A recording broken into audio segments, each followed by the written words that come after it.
What's up, New London? It's your girl, Shanice Garcia, in the building, 92.9 WDUP. I feel like I had to give my own intro tonight.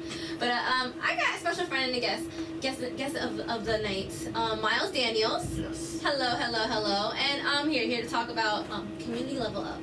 Correct? Yes, that is correct. Yes. You got a lot of things going on with our community. Yay! Yes. Yeah, a bunch of different hats going on. So I remember talking about this like 2-3 years ago, maybe pre-COVID, about you even wanted to do something. Yep.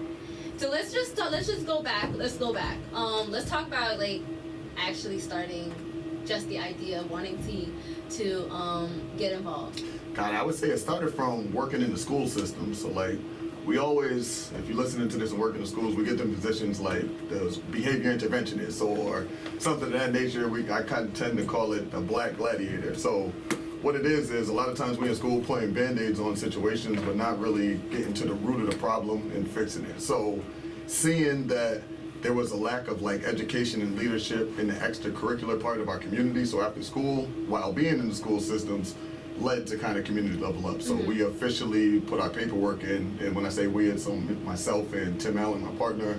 And Shout out Tim Allen. Yeah, of course, yes, homie right there.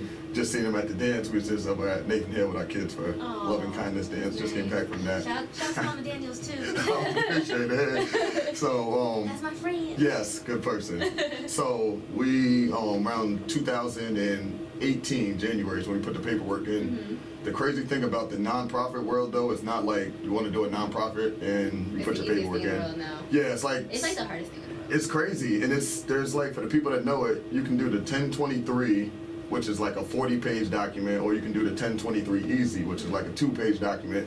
If you do the 2-page document, it caps the amount that you can bring in, so it makes it hard to make it a full-time job. But it's funny how you say like a 2-page document versus like a 300-page document. Yeah. But with this 2-page document, you don't get as much as you wish you can get versus this 300-page document where you can get all these grants, all these fundings, all this education, all this knowledge and everything else that comes with it. Else fine. Yes, perfect. Yes, 100%. Right? So we did that in 2018, and we literally got our letter back from the IRS in April 2021. So that's how long that they responded saying that we got the 501c3 status. So it was a 3-year process of just kind of trying different things. And then April 2021 was the first time we were able to start applying for grants, and that's kind of how. Now, let's talk about like the inspiration behind this. Are you saying because it was because you was in the educational system and you saw the behavioral but I want to say the benefits that we didn't have, and as like the minorities. Yes, I would say that, the resources that we were missing. So I started working in the schools, and then I started around here, and then I left and I went into the prep schools. I purposely went and started teaching in the prep schools just to see what is the difference. Yeah. So like there's success in prep schools, there's success in private, but we don't have that same success in public. So when I went there, one thing that I noticed is like when you're in private or when you're in boarding, there's a routine and a system that they have in place. So it's not necessarily we're all got access to the same books, we all got access to the same knowledge, but kind of do you instill that routine, which takes longer than like an 8-hour day to get that within the kids. So seeing the success from the private kids, seeing what was lacking in public, that's what kind of brought community level up. That's where we try to fit that extracurricular spot so we can add discipline and routine into the students, because we feel that's where there is a lack in these areas. So that's the big inspiration came from really like these kids get out of school, and I don't want to throw no shade on nobody, but like, and even our recreation department, it closes at 4 o'clock. So if anybody has kids, or if you know the time you get out of school, like say you at the high school, even if you get out at 2:10, most of us is walking. Not even that. So Baindover, over, they have an after-school program. It ends at 4 o'clock. Yeah. So what are we gonna do after this after-school program for kids who like kind of don't want to go home, because there's kids out there who it's not maybe the best place to be at home, or like the benefits that they can get somewhere else, or the resources that you guys can offer other kids. Yes. I feel like when we were their age, I feel like we did have so much more. Yes. And we took it for granted. No, yes. There was the Friday night parties, there was things going on, there was the socials, and there would always unfortunately be something that would happen that night that would make people not want to do it again, but it was still there, and that's kind of lacking now. So that's that's like where we open up at 4:30. When we run our programs, we go from 4:30 to 8. So we're just trying to provide that extracurricular routine. And we believe if we intensively focus with our kids, get them for at least 10 months out of the year to be on that disciplined routine, that can really is what the difference. Like as adults, it's not who's the smartest of anybody's in there. As you get there, it's like, are you disciplined enough to get your work done, be regimented, get a schedule, and that's what our kids are missing. It's not the intelligence or the IQ, it's just that routine, and that's what we're trying to instill. Is there any curriculums that you guys are basing in the program? So we write our own curriculum. So that's so in the schools it's a crazy thing. So I like went to school. I got my degree. I was teaching. Congrats. Oh, thank you. That's nothing. I went to school for. Yeah, no. So it's that's a big thing because I feel like nowadays it's not like the cool thing to go to school. It's not the cool thing to have an education. I understand that there's faster ways to get to where you want to go, but I feel like we don't apply. I agree. And I feel like some of these people, things need to be applauded. Like congratulations on that. You know what I'm saying? Yes, no, I appreciate that. On the education note too, I see a lot of people take a side trip. They say like, oh, don't go educated, don't go to school, don't go to college. One thing I say, like, if you talk to a kid or you a teen and you don't got a plan for what you're doing in life, like you don't say, bang, I don't got my ambition, my grind, I'm doing this, and this. You probably should go to school because that's the one spot where you can be around people your age. You can make mistakes. So like even if you take the educational factor out of it, just the social aspect of like, especially when you're between 18 and like 22, if you don't know what you're doing, it's a good spot to go get educated though, just to kind of. What do you say to a kid who's having trouble like relating into the school that they're into now, and they feel like they can't, like I hear all the time, I can't learn in my school, I don't know what it is, I can't do this in there, it's just school, like, you know, as the teachers or something, but you know that this child is so bright, so smart, like they actually come home sometimes with great grades, and there's times where it's like they're falling off, and it's like, you know, what can we do to help those kids? Like, is there a different way to approach like their learning or like their interests or stuff like that? Well, that's one of our main programs actually. And what we do is we think it should start with the student. So if you're a person out there like that, what do you like to do is something first that you should really think about. A lot of times we go to school and we think we're there for somebody else, but really you need that knowledge so you can understand what you like. So I would say first find 3 things that you really love to do. And that's like when I talk to kids in schools that struggle, they never really even been asked that question. And that right there is one of the biggest things. It's like they're coming into school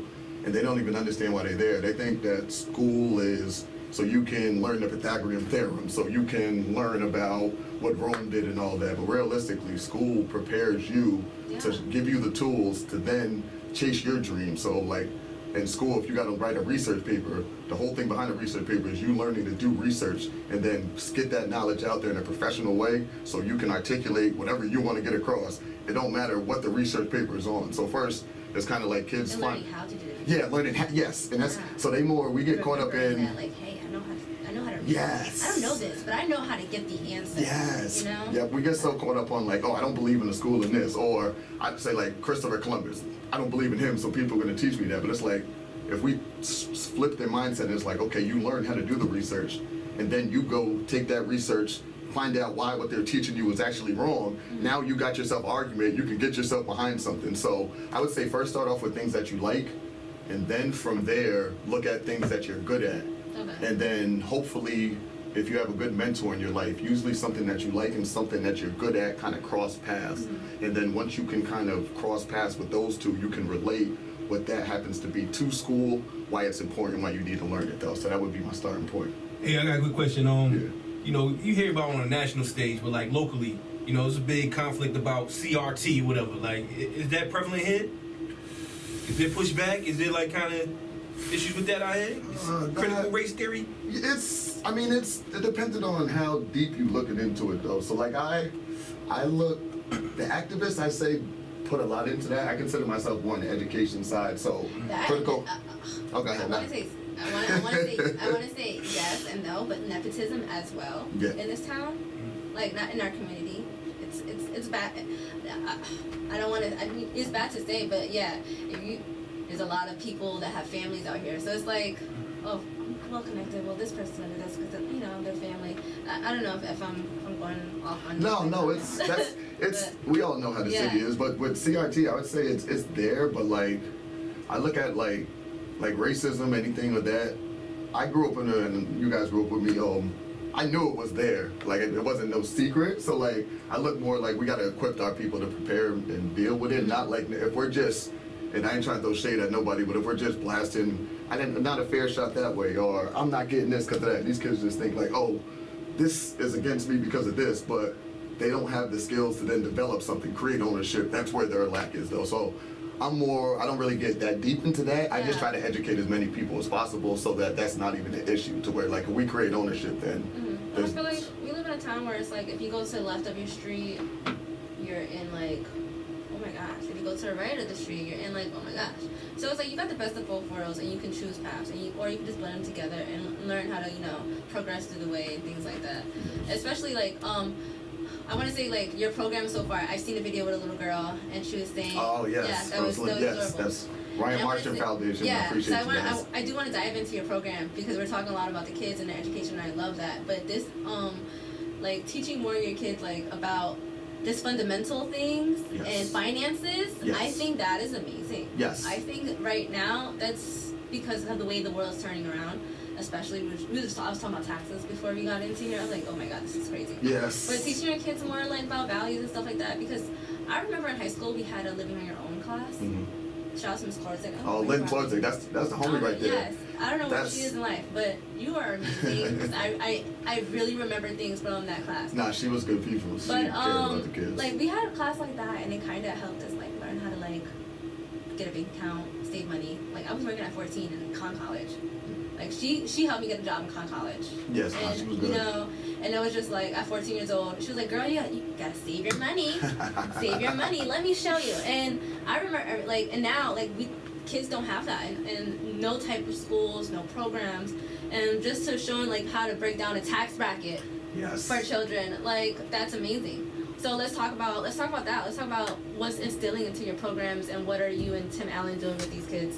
So so when we first started, we were strictly like we started with financial literacy, and then we did financial literacy in sports. But then from there, we didn't want to pigeonhole ourselves in one narrow hole. Mm-hmm. So we kind of realized what's something that what can be related to, no matter what your craft is, with leadership. Yeah. So leadership is what we start with now.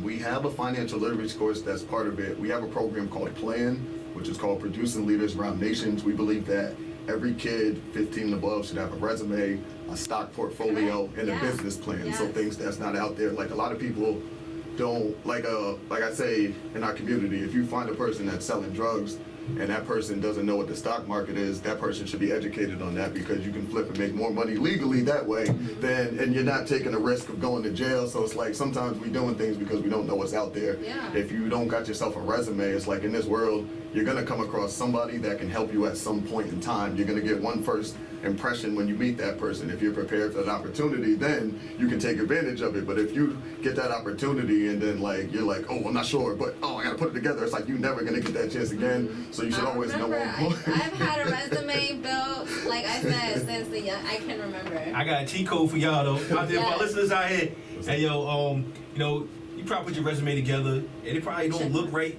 Yo, use Chat GPT. If you don't know what that is, that's artificial intelligence. You can tell them how to reformat your joint and they'll make it like Chat GPT is like actually being looked at by like Is this a free program? Yeah, it's free. Okay, cool. Look it up. Chat GPT is artificial intelligence. I love it. And they will reformat your joint. You know what I'm saying? So now keep that on the hush, man. No, that's spread that out. But hey, keep it in our don't tell your professors. Hey. Don't tell 92.9 dropping gems. Make sure y'all listening to that. Now that's what he just did right there. Just that little knowledge that somebody might not know. There's somebody out there right now that might have a job interview on Monday and has nobody that they can reach out to get that information that this brother just gave. Might be able to get that person a job, and that's kind of what we all about. Just doing what we do, getting that information out there. So. And then we're doing sports as well. Yes. So the sports. Yes, talk about the sports. So the sports it's a big thing in our community, as we all know. We all are athletes at some time. Yeah. I mean, you play basketball. Yep.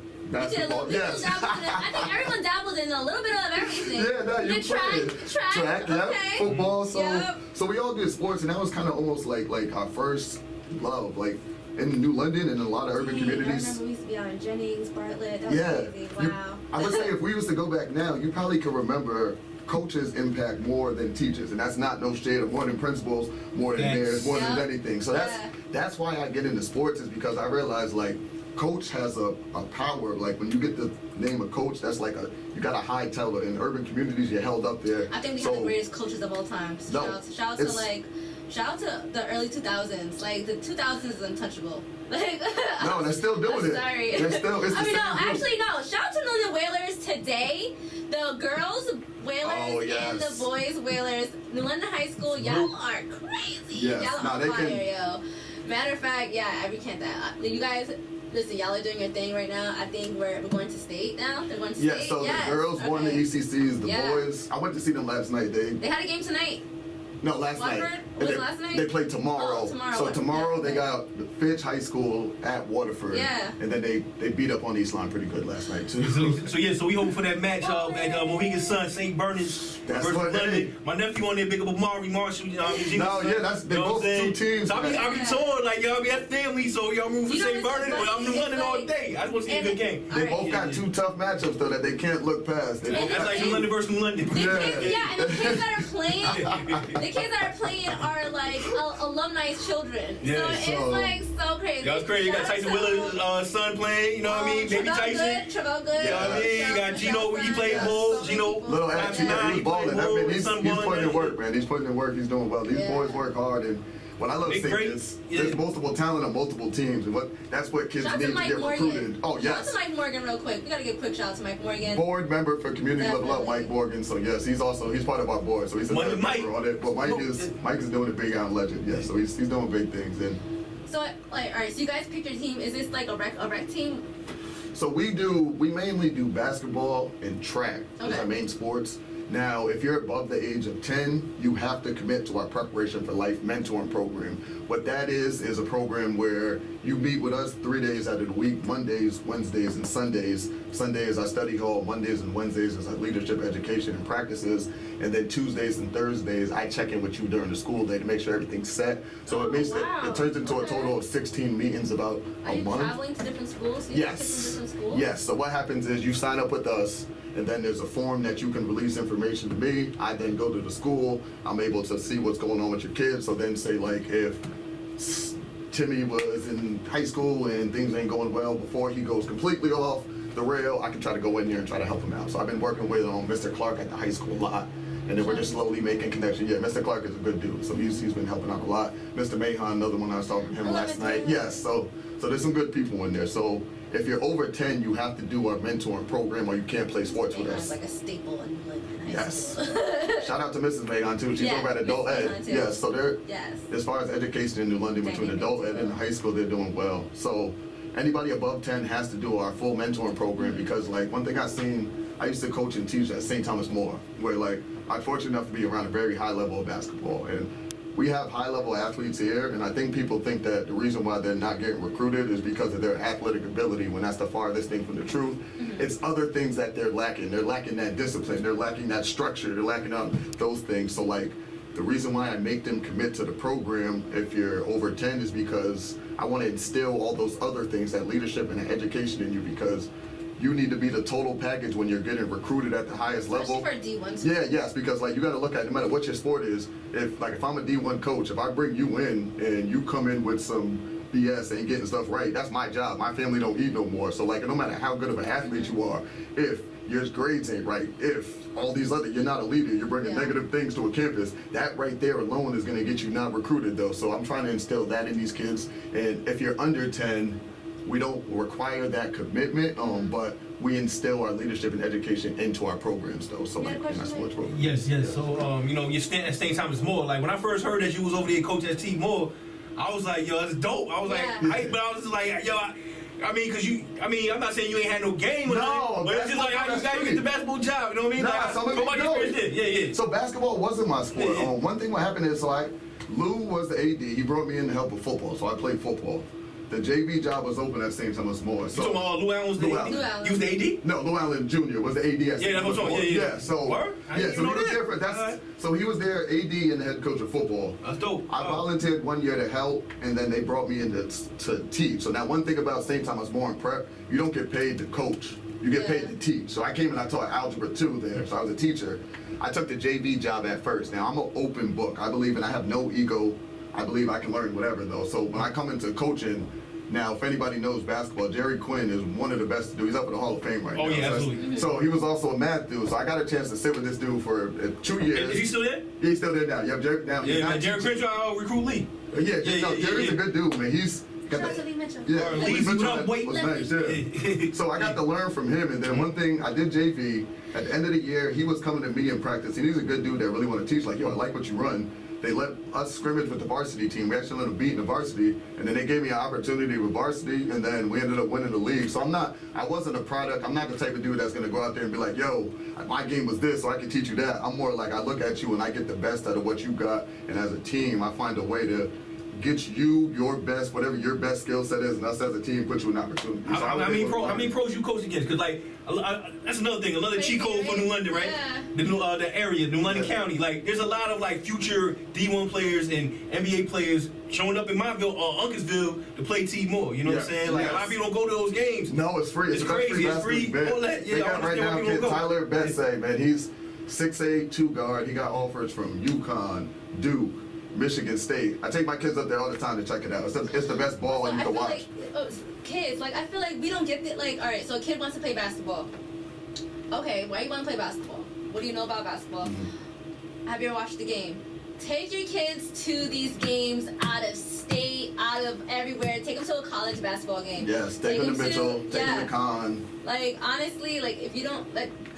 I feel like that's the best way to teach kids and showing them like how not an NBA game because you can watch NBA, that's entertainment. Yes. But a college basketball game. And they don't even have an idea. They think D3 is like not good basketball. It's like yo, y'all have no clue like what it really is. Some of these kids like really they got the wrong idea. This dude that Mitchell that playing for school. There's people that don't even get to get to play. You know what I'm saying? Yeah, what's my man for the Lakers, man? Play with Shaq and Kobe, man. Devin George, I think he was D3. Yes. Yeah, he wound up going to the pros, got a ring or two. You know what I mean? It's like if you can play, man. But you can also play for a team, not on the NBA, but you can also play for like a scouting team, and then you're working your way up to the NBA. Like, okay, boom. Other countries and yeah. In the league too, it's like a lot of people don't realize you got to check them physicals out. If you look at the height, there's one dude left in the NBA that's under 6 feet tall. So like that's why these kids don't realize it's like, and that was getting recruited. Like if you think like paying money and you a small guard is gonna get you recognized as at an AU tournament, if you don't think that like these people already don't got a list of people that they looking at, and the only thing that these coaches miss out on is size. So there ain't no undersized guards that we missed out on him. It's like if you above that 6'5", 6'6" range, it's a little bit different. But if you below that, like I see so many people getting blasted in the head for loads of money for literally no future, and they don't even put in like they're putting in 2 hours a week into their game, into the gym. Also, I feel like the fundamentals of the game. It's not there. Okay, because I have over the times of 2 years, I have been to so many rec games and I have watched so many coaches. I've been to so many practices, and I've realized like a lot of you coaches are not teaching the kids the fundamentals. You're not teaching your kid how to pose. You're not teaching. I'm not your kids, but like your kids. You're just teaching them how to run up and down the court, but you're not teaching them like, okay, what's the 4, what's the 2, what's the 1, half court, like just simple little things. I was just like mind blown. Yes. Just the IQ stuff, yeah. You know what I mean? Yeah. Just to know And the thing is, like, I look at it from the top. Like, if you run a league, like I look at a rec league. If say I'm coaching versus you, if you know I don't know how to break a 1-3-1, and you have knowledge of it running versus me. What is a 1-3-1? Because the knowledge isn't equal. You do a half court 1-3-1, or you do a full court 1-3-1. A lot of people love. You know. They're looking at you like, what is that? So these kids are like, I don't know what that is, and they're going up and down the court like. I'm like, yes, and then a kid's getting punished for their coach not having the knowledge. I think the knowledge should be spread from the beginning. Like if you know something that somebody else knows, it should be an open book. That's why like I'm a big component of youth, and this is a whole nother thing. And mind you, my degree's in recreation management, so like I hope like community level up to be real was I one day thought I could get into the rec department, never helped out. So all this stuff we doing was kind of built for the back end. You guys built your own lane basically. Yeah, it's been hard. So it's like now you're in the there's rec and now there's us, and now let's see what we can do about it. It's been the hardest thing. How many kids you guys have in your program right now? If you're talking in total, we'll probably service 300, 350 in a year. But if you're talking consistently, like our preparation for life, where I meet with them 16 times a month, 32 is where we're at for that. That's still a great number for each kid, 32 times a month. No, each 32 kids 16 times a month. Each kid 16 times a month. Do Yes. the math, you guys. That's a lot. Yeah. So no, it's hard. And with this world, like the financial side, this has been the most difficult thing in my life because like with the nonprofit, we work a lot of the stuff that we teach. The families we work with don't have the funds to actually pay it for it though. So like if we put a price on it, then we attract people that don't necessarily need it. Now the grant world, I write grants for this though, but like to be real, we write all our grants. A lot of them come out in January, and we don't get it till April. So we start doing our program off of faith in March, hoping that we're gonna make some bread. But there's a good chance this year. Sometimes you take a big L on this. So like this nonprofit world, one thing I'm learning, if you starting it, all these nonprofits, they start with 3 years of full funding before they get started. So if you see a business, say a nonprofit saying they're going out of business, that means that they're getting below that 3-year mark, and the average operating for a year is like 200 racks. Yeah. So you're talking 600K they having in the bank. We came into this with zero, just our money, and didn't even realize that. So it's been a learning curve for us, I could say, but I'm happy we're doing it. And so to get these kids, like if you want to get your kid, if they want to get your kid involved and signed up, where do they go and how do they go? So you can pop up at the church if you're not good with any social media. We're at 29 Huntington Street. You can go to our website. Yes, Huntington Street Baptist Church. You can go to cluinc.org. That's our website. You can check me on Facebook, Instagram. I have a TikTok account. You can email me at mdaniels@communitylevelupinc.org. You can call us at 860-381-4228. So there's loads of ways. You can, if you're in the high school, if New London High School, just talk to Mr. Clark.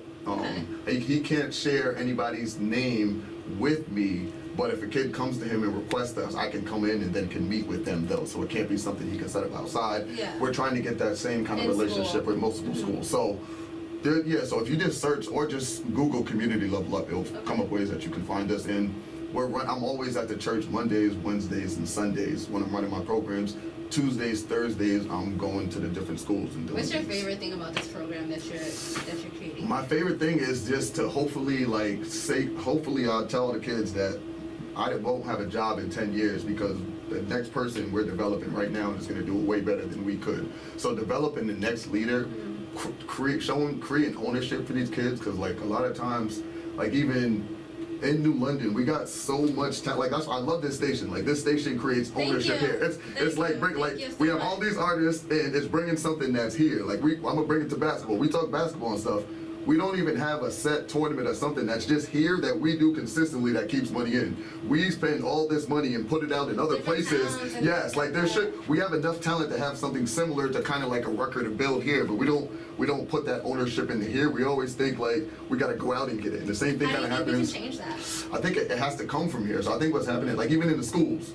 So if you're talking at the schools, I'm gonna talk schools and then I'm gonna talk basketball because that's big here. In the schools, we're not preparing our kids to then be the educators for here for the future. We're going outside of our community and paying all this top heavy money to these doctor whoever's and all this to come in. They don't even care about this darn place, so they're just doing it for a paycheck. If you just do something for a paycheck, and if you're looking at all these people and all these kids as numbers, it's never like you're never doing it for a change. And if you're just like right now, the biggest thing is they bring all these people in for test scores.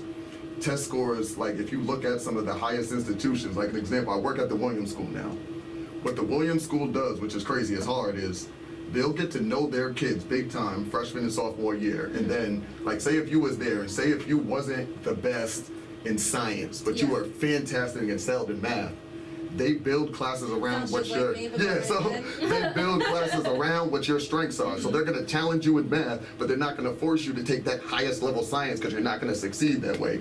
In the public school, though, we got this one size fits all. We don't care about the person. Yes. Yeah, you gotta be everything in every criteria. Yes, and the one size don't fit. Shout out to Mr. Pacini that helped me pass the science. Good dude, man. So if it wasn't for him, I feel like science was the death of me. Yes. But because he plays sports, he was like, all right, Garcia, I'm gonna let you pass. Yeah. So I think we need people from here like running programs. We need to invest in here and get ownership here. I do too. Like I said the other day, I was like, dang, I want to get involved in the community so much more. I feel like I can help with these kids. Like there's a lot of kids that want to start a business, open a business. They don't know how to open up an LLC, a bank account. I was like, hey, I've opened up a business. I had a successful business for 7 years. Yeah. I was like, I mean, I can really help out. So I've been talking to a lot of teachers, and I'm gonna come into school, motivational speaking, and I'm gonna help these kids how to, like, free. Yes. Out of my pocket. I don't want no. It's not a program we're gonna be paying for. You could come do it with us know at the what I'm church saying? if you want to come I don't through. want. But I definitely feel like a program like that is gonna help these kids like turn into these young business and young owners. I feel like anybody, not even children, but I feel like anyone can have an LLC and open up a small business. No matter what it is, Yes. you can sell anything and make a profit out of it. I agree. And if you sell it 30 times a day, you can make a big profit. It doesn't matter what it is. It just makes sure that you're putting your all into it, your research into it, things like that. So I feel like, hey, that's what I want to do. And I feel like we don't have like leaders. Oh well, we are. I think we're gaining our leaders now. I feel like a lot of us are like in our age bracket. You know. We have gatekeepers here. We don't have leaders. We have people that's holding. We have people that are in certain positions that aren't spreading the knowledge to show people how to do things the right way. Yeah, we have gatekeepers, and then we have. I feel like we have us who are trying to like, you know what? Let's do this the right way. Yes, I agree. You know what I'm saying? It's not about who I am, where I'm at, or like, it's about what I can do, Yes. how I can help. So a lot of people, I feel like they got their hand up, they're behind, so far up, they're behind. And I feel like they can do so much more for us. Yes. Especially as a black and brown community, you know, I feel like as minorities, we run this town. If you look around, everyone looks like us. Yeah. So if you really want to think about it, who is the minorities? So we have to start thinking that way. Like we are the above, and we need to start acting like the above, and you know, help out. I really commend you for this program. You and Tim, you guys are working on this, and I watch your videos, I share them. I'm like, oh my god, it's so great. I remember from the beginning where you was like, I'm about to teach people about tax brackets, and I was like, go for it, go ahead, yeah, that'll be cool. I'm like, hey, you know, like, and it was. I think everyone was stuck at home, and everyone was learning about like coding, and everyone was learning, stock markets and crypto and NFTs and all that stuff. Yeah. And I thought that was great too, like what you're doing for other people. And like I said, you was just at home giving knowledge off just free in the basement, just teaching. Yeah, so that was pretty amazing. And so what we're gonna do for these kids is gonna be pretty amazing. And I hope you guys really get involved. And again, let everyone know where they can find this information for Level Up. Yeah, so CLUINC.org. Yes. Now we have some big programs coming up. We have a partnership with the Mystic Aquarium. One thing I'll say is like March 15th. March 15th, yes, from 4:30 to 6, they're coming down doing a STEM mentor training for us. So they have a peer-to-peer model where they train mentors, then go work with mentees. Now, if you're interested in science at all, I would say come to that because like you're really worth what your network is. So start really expanding your network now as a young kid. And one thing that I learned is like, look at our city. We're turning into a green city. They're starting to put them wind turbines and all this stuff under in the water. So what's happening is it's starting to affect the fishing community also. Mystic Aquarium is putting a lot of money into actually those fields. But one thing that's going on is why they're partnering with us. There's not enough qualified people in the United States. There's not enough qualified minorities in these coast cities to actually do the science stuff. So we got to make sure that our kids actually start learning this science. So that's one of the reasons why I'm heavily pushing it. I was wondering why they took us to Bluff Point when we were kids. Yeah, no, it's crazy. And it's like they outsourced everything and like this. And you want to hear something crazy? In the schools, right? The reason why like they're now trying to go directly to the community is they used to use like the science curriculum. So Mystic Aquarium. Ecosystems. Yeah, but like. Estuaries. In the schools, they use that. You got to be good. So what was happening in all these past years? The school systems would get it, and they already got all the stuff they want to teach. So then, say like if it's us in here, and say like Mike and myself is bad, we acting up all the time. Say you good in class. Then the extracurricular is the science stuff. So Mike and I, when it comes around, we got to go sit in ISS, whatever happens to be, and we don't get the science thing. You're going to learn it. You do that same process at the same people getting in trouble are these black and brown kids consistently. You do that over 10 years. Now you have no black and brown scientists and people that learned it because the information is not there. Yeah. Now, like some of those kids, Mike and I, we could have been acting up in school because we just weren't interested in what they was doing. And if we realized that, we can learn about just green energy stuff. We can learn about these wind turbines. We might actually been engaged, but they never gave us the opportunity. And there's been a big lack of that happening consistently. So now there's a lack of people in that science field. Like putting a kid in front of a TV, basically, at this point. And not teach them. So now they're reaping. Like unfortunately, they need more now, and now they're investing into it. I have a quick question. Do you feel like some of our education, like forget about like a little bit of history, but we need to learn about what's going on in our own community, in our own ecosystems, as like a town, as a state, and prior to learning about like what's going on, like what happened before. I feel like our kids are not educated what's going on within their surroundings. I agree with that, but I don't think it should take the place right away of the traditional education. I truly believe that outside of the traditional school day, we should all be putting 2 hours into something that we love to do and want to learn every day. So I think that is something that when we get out of school, we should look at, just like how we go to the gym and get our workouts in, just like how we go to the studio and record our music, we should be learning and teaching ourselves those things. So I think that's something that, like, we don't need the school system to teach us. Like if you have a government class, but we're not learning, like we're learning about the government, but we don't know nothing about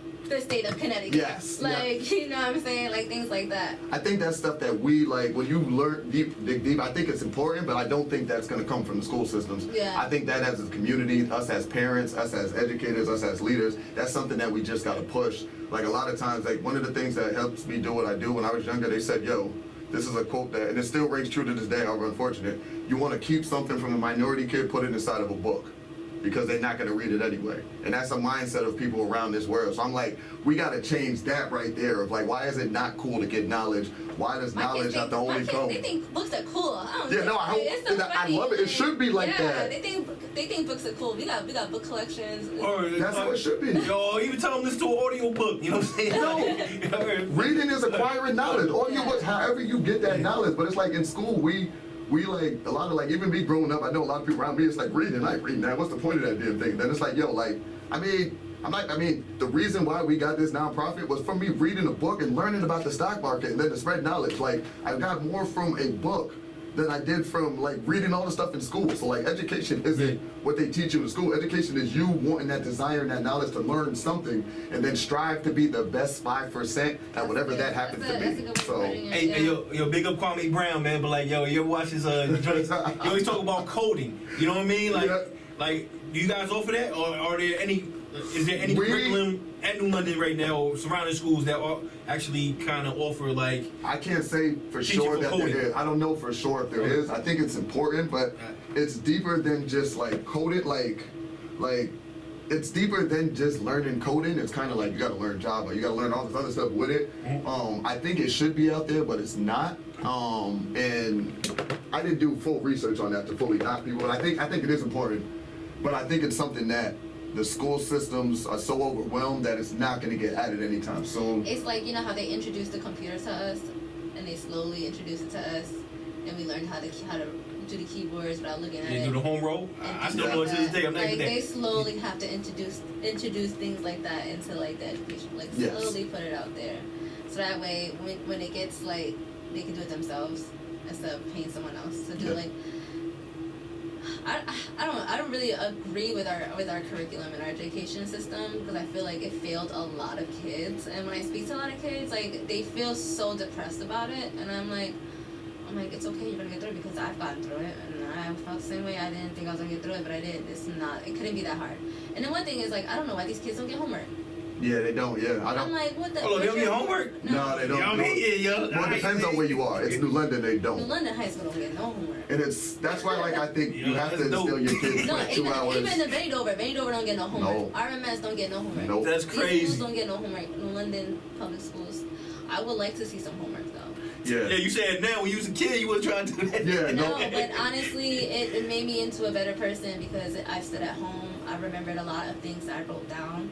Even to this day, I remember a lot of things that I had to look up, reports, extracurricular work, that I had extra credit work. I remember a lot of stuff that I've learned that I've taken into me to now. And I feel like I feel like some of these kids right now, I don't want to call them, they're lacking, but there's a lot of education that is lacking, and it shocks me. It's just it's simple things. It's like, I don't want to say it's like secondhand thing. I don't know. No, but that's common sense a little bit sometimes. A little bit of common sense. Yeah, I want to say the responsible thing and say you're right, but I ain't right. You say I feel like a lot of kids are a lot of things right now, and it is probably a little bit of a substantial, like, leadership, or like you have to go home for 2 hours and finish this work so I can pass this grade. They know that they don't have to go home to finish this. What do they have to go home for? Yeah. You know, I And just I feel think, like... go ahead. I think like that, like with the homework thing, I think like, if you're teaching somebody that you have to finish something, then like, if you're not good at that and it takes you over 2 hours, like you're not benefiting yourself. I think more the mindset should be, you should put 2 hours into something each day and focus. Now, if you don't finish it, you don't finish it. And that's how it should kind of be graded also though, because then you're instilling the discipline into them. Mm-hmm. I think the finishing something, like doing it for that test, and I think we believe like in like urban schools, like, well, we believe unfortunately that we go to school because we got to learn all this stuff. But it's like, you look at the millionaires out there with their kids, and it's like, yo, you got to go to school to show that you can pass this. Get that knowledge. We're gonna put that towards something else. So like, it don't matter what they teach you. But you just have to show like you are so like. So you're competent. Yeah, exactly. But if you take the person and think, oh my God, this is like, nah, it's like, yo, you just gotta show you're competent. Hey, yo, how does the school adapt to like the changing society? You know what I'm saying? Cause like, all right, we talked about AI. Yep. You know what I mean? We talked about, I mentioned coding. Yep. You know what I'm saying? Like, is it the same curriculum that we went through years ago? I'm not gonna put a year on us. Nah, you know what I mean? public, you know what I'm saying? It's like, how do we kind of adapt? Slow to adapt. The charters are adapting quicker. There's more charters coming up, and they adapt at a much quicker like, pace. I mean, I hate charter schools, but like, kind of explain the difference between a charter school or public school or what's private? Not even private. What's the school that we magnet school? You know what I'm saying? Okay. Like kind of break that down real quick. So public, our tax funds, whatever your town is, pays for that education, whatever happens to be. Mm-hmm. Charter is the state. You'll specialize in something, and the state will pay. I think it's somewhere around $14,000 to $18,000 per kid that you get in charter. So that's where you get the money for that. If you're talking magnet, that's kind of similar on the charter path, where they're kind of specializing in something and getting state funding to go towards it. With magnet schools, there is a way where your kid is gonna have to pay. Let me tell you how. Public schools is alright. So we have a magnet school. RMS is a magnet school. Mm-hmm. You have a magnet school in high school, but it's completely different from the high school. So now these schools, your school. Listen, your child goes to the school. When your child can go to a public school, I'm walking thing with it right now. The magnet schools, free lunch is taken away. So now you're paying $290 and $200 for lunch for your kid, versus paying really nothing. This kid is getting free lunch. You're paying $200. Reduced lunch for a magnet school. Mm-hmm. So don't think your child is going to magnet school and it's free. I'm letting you guys know right now. It's these schools, they'll find a way to get you. And I want to say this magnet school is actually really, really great. I love the magnet school because the way they're teaching our kids is really different. Like, I've noticed that. So one of the kids was in a public school for half the year, and we switched them over to magnet school. Mm-hmm. Absolutely different, flourishing, learning great. He's ahead of his class, and I feel like he's very articulate with his words, the way he speaks. And I feel like in a public school, you're not, and it's not your teachers, it's the kids around you. You're shamed for like articulating the way you speak. In certain public schools. So yes. It's hard. So I love the magnet school. Charter schools, I've never experienced. I've experienced private school before personally. Would never ever go that route, only from personal experience. But I feel like they have great educational systems. They have great the way they teach their kids independency, the way they teach their kids discipline in a private school is completely different from any other school, and that's where you can take on through your lifetime too. Yes, as well. They prepare you, and they get to know you and push you to be the best. Like their mindset is, whatever you want to be work to be the best 5% out of it. The public school is kind of like, this is what you got to learn, and you got to get to this. It's not individualized to the person, where private kind of more specializes on you, and that's why private schools is like 30 racks a year to go to, though. So it's college numbers. It's like, like Williams is 31.5 per year. And that's for a kid in state. Yeah, that's just That's there's in no general? because it's private. There is no. Hold up. They don't. I don't there's know no I don't know if y'all heard this financial right. So it's like Kyrie Irving numbers 31.5. It's like- 31.5, yeah, Like you live across the street from the school, pay I said 31.5 Yeah. million, but not 31,500. That's Con College tuition. Jesus. That's Con College. That's like if you live in state. That's Con College like tuition right there. If you really want to think about it, if you get all like your proper grants and everything, you're paying college tuition. It was crazy because like yo, big up Cassie. Like I heard she was the only one that went to Williams School and did not go to college, but of course she took No, off. but still, like, still very successful. Yeah, she's so. good. But yeah, it's just. A lot of Williams School children went into Big up my service. boy ROBB. A lot of the He Williams went School there. kids, Yeah. they are in the service. Mm. They go right into the service. I want to say about. You paying 31.5 and just go to the army for free? Just military? That's crazy. Yeah, no, a lot of those kids go into the service. I'll go to Coast Guard or something right across the street. I know a lot. Yeah, there's a lot of graduates that went right into the service right after that. But if you think about it, Coast Guard is right across. Coast Guard's hard to get into too. You gotta the test you gotta get to be if you gotta be bright to be like a commander in the Coast Guard is not. Oh, really? Yeah. So the Coast Guard, if you test to be commander there, that's like the bread is there, but you have to be bright. So there's Getting like into the Navy academic. is easier than anything. You'll take anybody going to war.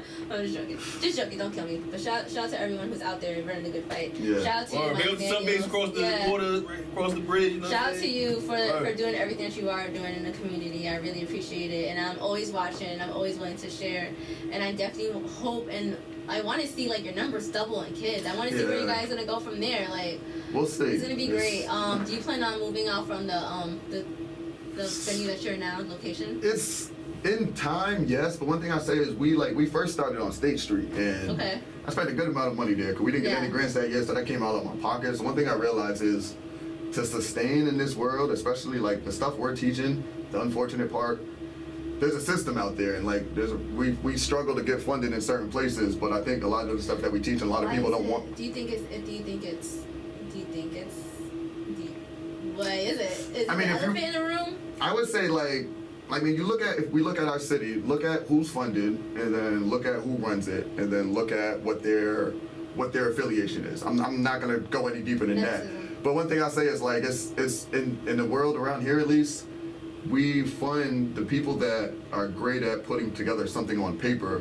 But it's like the funded world, you would think like, yo, we're doing this every day. Come over and see what we're doing and see the impact that's being made. But it's like, nah, we ain't gonna come look at it. We want to see this piece of paper. And if somebody else has a better piece of paper than you that says they're doing this, whether they're actually doing all that or not, we're gonna fund that. So I think more what can change everything is make this like a result. Make this, you gotta show what you're actually doing before you get your funding. And I think that would be a great way to make change. But the way we get funded now is not. You can be great at the paperwork spot. Like you can be great at the paperwork. You can come around to a bunch of different organizations. You can put all this great paper in, get them $100K, take yourself 20, do that for 5 different organizations. You have yourself $100,000 and be good. And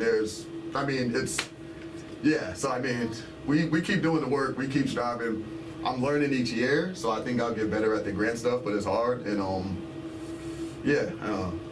I look forward to see where you guys take off and where you guys go. I want to say thank you for coming out here. Of course. Teaching us a few things, letting us know a few things, and having a good time with us. I appreciate your time. I have to give another shout out to your mom because she told me to give you a shout Of course. out. She should be checking out. Yeah, she be listening. She always talk about you. Yeah, she I brings it up. love her. She's my She- girl. She's like, hey girl, like, I love you. Listen, that's my lady right there. Fashion woman, But yeah. definitely. Yeah, she is. She's No, a she's- diva. But thank you so much. I really appreciate your No, time. thank you guys. And March 15th, 4:30, come on out to the church. And then if not, check out cluinc.org. Any way I can help you out. I'm an open book, and we're just trying to open doors for the community. So hit me up if I can help you. Great.